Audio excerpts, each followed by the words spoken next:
November. A chill hangs in the air, a harbinger of winter's approach. The year is 1969. On the campus of Pennsylvania State University, life goes on. Students hustle between classes, lost in their thoughts and ambitions. But destiny, it seems, has other plans. For within the hallowed halls of Patty Library, a sinister secret festers. A secret that will shatter the tranquility of this autumn day. A secret that will leave an enduring mark on the university's soul. This is the story of Betsy Aardsma.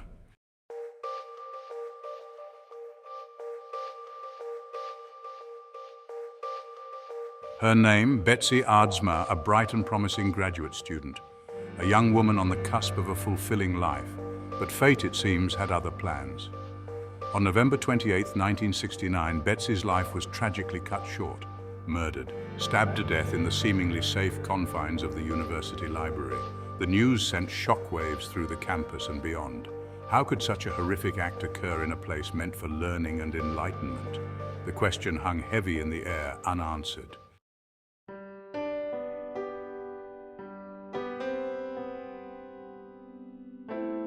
Born in 1947, Betsy grew up in a loving and supportive family.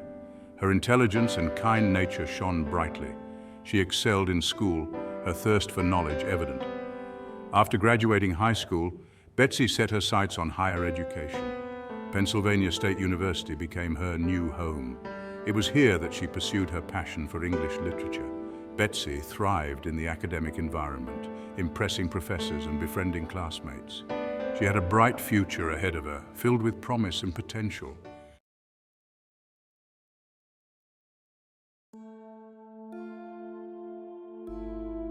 Patty Library, a place of knowledge and quiet contemplation. Thousands of books lined its shelves, whispering tales of history, science, and the human experience. Students huddled over their studies, absorbed in the pursuit of academic excellence. It was in this seemingly safe haven that tragedy struck. On that fateful afternoon, Betsy entered the library, unaware of the darkness lurking within.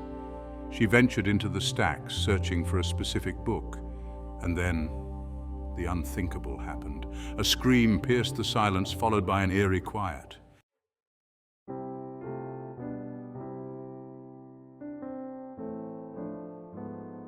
Elizabeth. Born Elizabeth Ann Aardsma in 1947, Betsy, as she was affectionately known, entered the world in the quaint town of Holland, Michigan.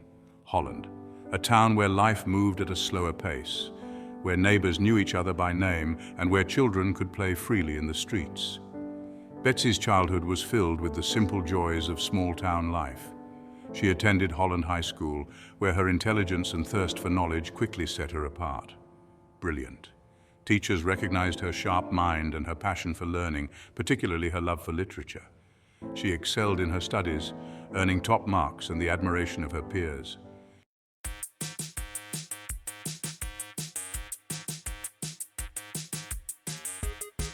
Graduation. In 1965, Betsy graduated from Holland High School, her sights set on a future filled with possibilities. Driven by her passion for literature and language, she enrolled at the University of Michigan. The University of Michigan, with its sprawling campus and renowned faculty, provided the perfect environment for Betsy's intellectual curiosity to flourish. She immersed herself in her studies, spending countless hours in the library poring over classic works of literature. Words. It was during her time at the University of Michigan that Betsy's passion for English literature truly blossomed. She found solace and inspiration in the written word, and she dreamed of one day sharing her love of literature with others as an English teacher.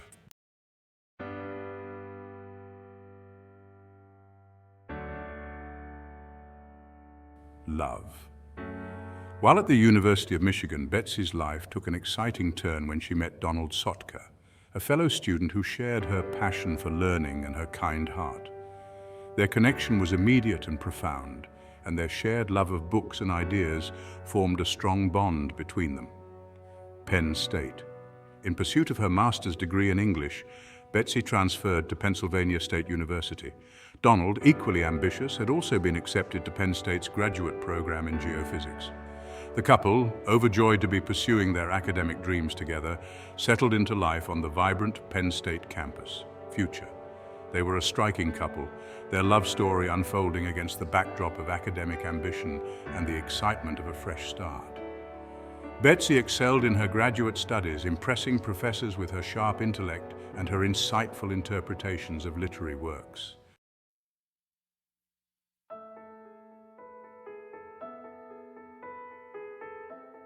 Section 4.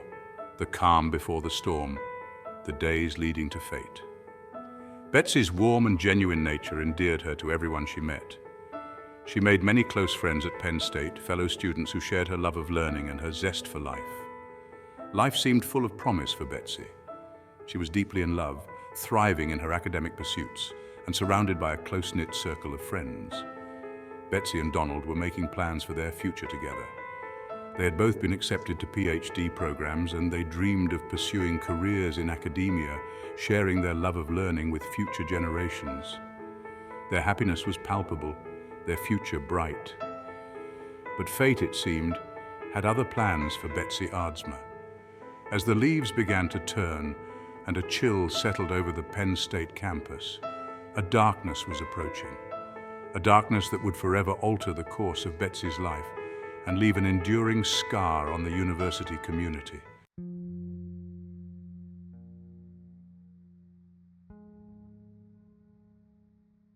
Section 1. A day like any other, the illusion of normality. November 28th, 1969, dawned like any other day on the Penn State campus. Students hurried to classes, their breath misting in the crisp autumn air. The library, as always, was a hive of activity, a sanctuary for knowledge seekers. Betsy Aardsma, a familiar face within those hallowed halls, had a typical day planned. She had some research to do for her master's thesis, a task that often led her to the library's vast collection. Her fiancé, Donald, had a late class that afternoon, so Betsy planned to surprise him with dinner afterwards. Little did she know this ordinary Thursday would be her last. Betsy entered the imposing doors of Patty Library, her arms laden with books and notebooks. The familiar scent of aging paper and the gentle hum of turning pages greeted her. She navigated the towering bookshelves with ease, her mind already immersed in her research. This was her sanctuary, a place where she felt at peace, surrounded by the wisdom of the ages. Betsy, oblivious to the darkness that awaited her, headed towards the stacks, her heart filled with thoughts of her research and her love for Donald. She had no reason to suspect that danger lurked within the library's silent corridors, that her life was about to be tragically cut short.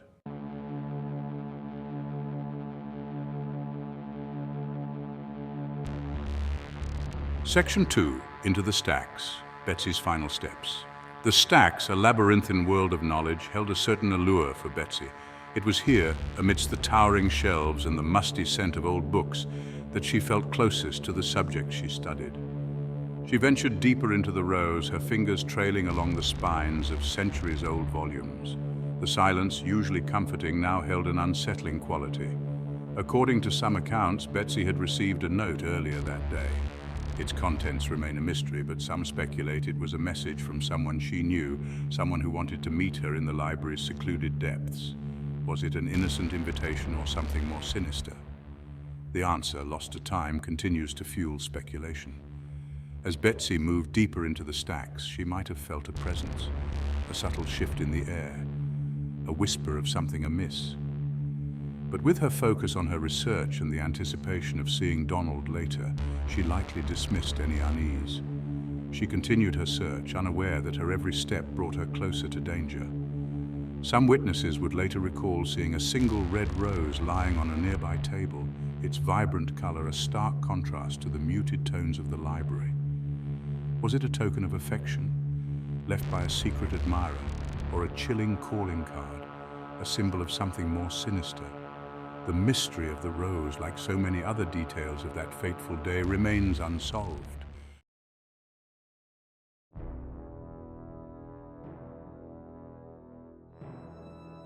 Section 3. Discovery and Disbelief, the Body and the Stacks. Around 5 p.m., a group of students, drawn by a muffled sound coming from the stacks, stumbled upon a scene that would forever etch itself into their memories. There, lying on the floor between two towering bookshelves, was Betsy Aardsma. Her lifeless eyes stared up at the cold fluorescent lights, her body still.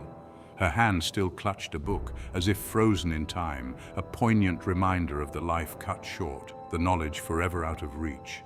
Panic ensued as the students, their minds struggling to comprehend the horror before them, raced to alert the authorities. The news spread like wildfire through the library and then across the entire campus. Whispers of murder filled the air, replacing the usual hushed tones of academic discourse. The tranquility of the library shattered, replaced by an atmosphere of fear and disbelief. How could such a horrific act occur in this place of learning, this sanctuary of knowledge? The initial disbelief soon gave way to a chilling reality. Betsy Aardsma, the bright, promising student, was gone, the victim of a senseless act of violence. The library, once a place of comfort and inspiration, became a crime scene, a stark reminder of the darkness that can lurk even in the most unexpected places.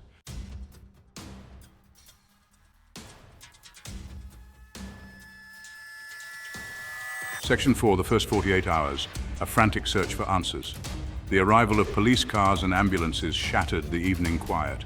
Red and blue lights flashed, casting an eerie glow on the faces of onlookers.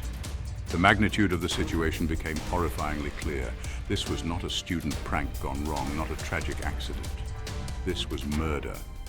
Detectives, their faces grim, swarmed the library, cordoning off the area around the crime scene. Every inch of the stacks was meticulously examined, every book, every shelf, every surface dusted for fingerprints.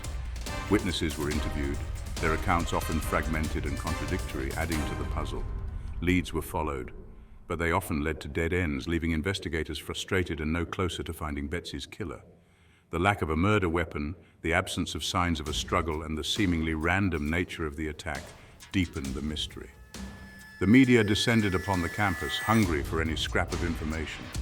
Newspapers ran headlines proclaiming the library murder, the story captivating the nation.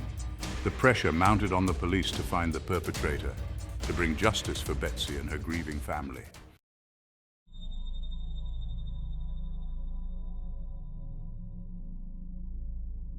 Section 5. The weapon, a gruesome clue. The autopsy revealed that Betsy had died from a single stab wound to the chest, the blade piercing her heart.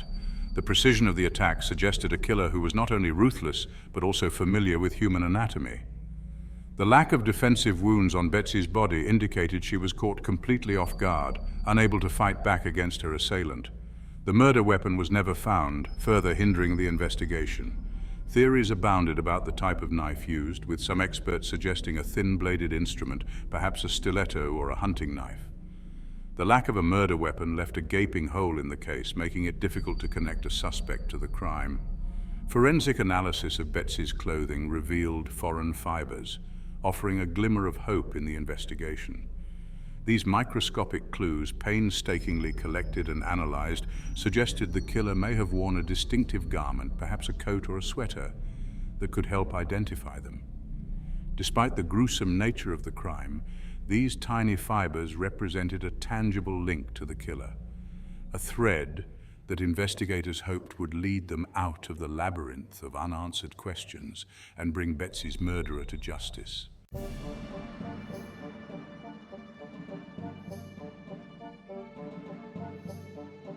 Whispers in the stacks, early speculation and dead ends, secrets. The murder of Betsy Aardsma sent shockwaves through the Penn State community. The idea that such a brutal crime could occur in the university library was unfathomable. Investigators worked tirelessly, but rumors and speculation ran rampant. The library became a breeding ground for whispers and theories. Every student, professor, and staff member became a potential suspect. Had Betsy crossed paths with a dangerous individual? Was there someone harboring a secret grudge against her? The lack of a clear motive fueled speculation, casting suspicion over the campus.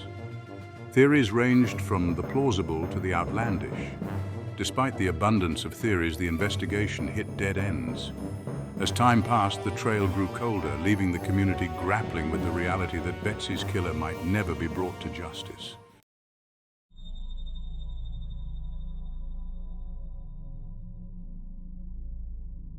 The drifter theory, a phantom in the night, stranger. Could Betsy have been the victim of a random act of violence, a chance encounter with a predator? Transient. Penn State, located near major highways, was a convenient stop for travelers. Witnesses reported seeing a suspicious man near the library. A composite sketch was created but failed to produce credible leads. Unknown. The possibility that Betsy's killer was a phantom continued to haunt the investigation.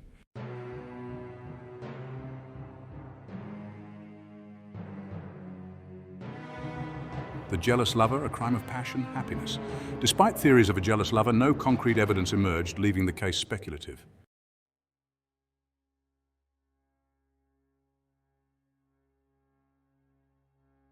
Section 4. The professor, a scholar with a dark secret. Investigators considered a professor, but no solid evidence was found.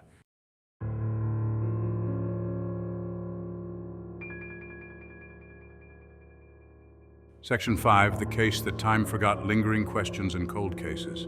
Despite advances, Betsy's case remains unsolved, a cold case haunting Penn State.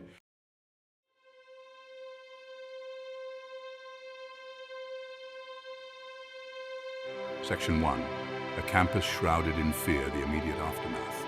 Betsy's murder shattered the campus's sense of safety, leaving a lasting impact.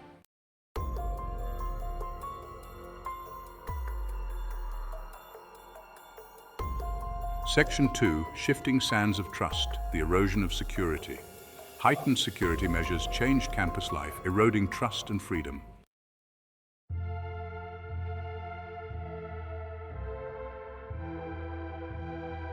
Section 3. Legacy of loss, remembering Betsy, seeking justice. Betsy's memory inspired safety campaigns and scholarships, her legacy enduring.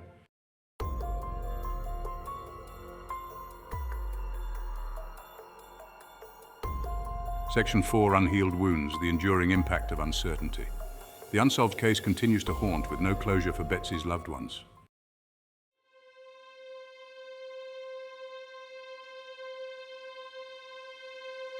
The unanswered questions, a tapestry of unresolved threads.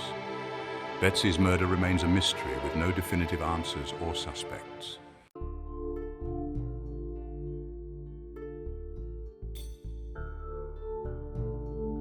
Echoes in the stacks, the enduring presence of absence.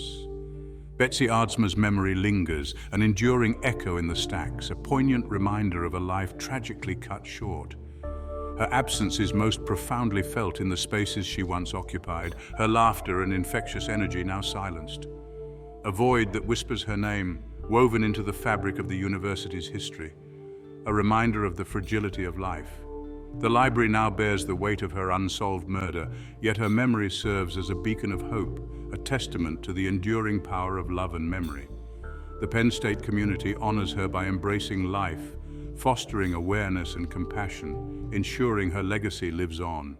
A time capsule of tragedy, the case that refuses to die. The unsolved murder of Betsy Aardsma has transcended the realm of a simple cold case. It continues to captivate and confound those who encounter its enigmatic narrative. The case's chilling details and the victim's relatable nature keep it alive, inspiring countless books, documentaries, podcasts, and online forums.